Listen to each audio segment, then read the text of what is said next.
Salam sejahtera, renungan harian Manabret berjudul Keindahan yang Dilihat Tuhan, ditulis oleh Pendeta Royce Panjaitan.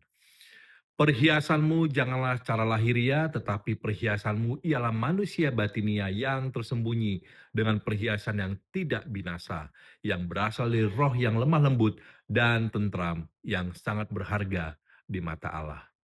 1 Petrus 3 ayat 3 sampai 4.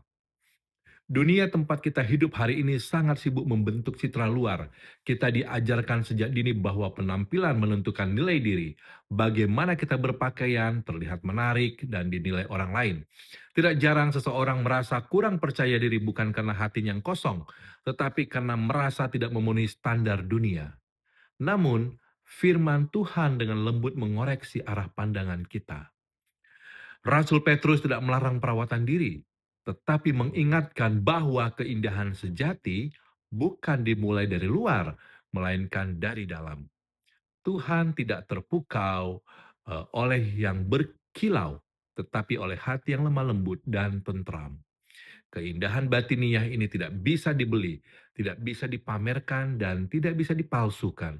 Ia lahir dari hubungan yang intim dengan Tuhan, dari hati yang mau dibentuk, dan dari kehidupan yang berserah. Gladys Aylward adalah seorang misionaris Inggris yang melayani di Tiongkok pada awal abad ke-20. Secara lahiriah, Gladys bukan orang yang menonjol. Ia tidak berpendidikan tinggi, tidak kaya, dan bahkan sempat ditolak oleh lembaga misi karena dianggap tidak memenuhi syarat. Namun Gladys memiliki satu hal yang tidak bisa diukur oleh dunia, yaitu hati yang lembut dan ketaatan kepada Tuhan. Dalam pelayanannya, ia hidup sederhana, melayani anak-anak yatim, orang sakit, dan para pengungsi di masa perang. Saat Tiongkok dilanda konflik besar, Gladys memimpin lebih dari 100 anak melintasi pegunungan yang berbahaya demi menyelamatkan mereka. Ia tidak kuat secara fisik, tidak menawan secara penampilan, tetapi ketenangan, keberanian, dan kasihnya memberi pengharapan bagi banyak orang.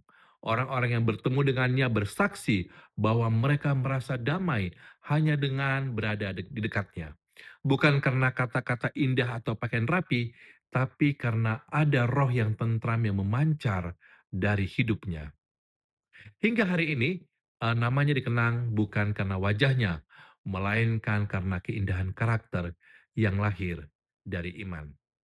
Saudara-saudara, Tuhan memandang keindahan yang sering diabaikan dunia, kesabaran saat disakiti, kelembutan saat menghadapi konflik, dan ketenangan saat berada dalam tekanan. Oleh karena itu, mari kita belajar menghiasi hidup kita dengan manusia batiniah yang diperbaharui setiap hari.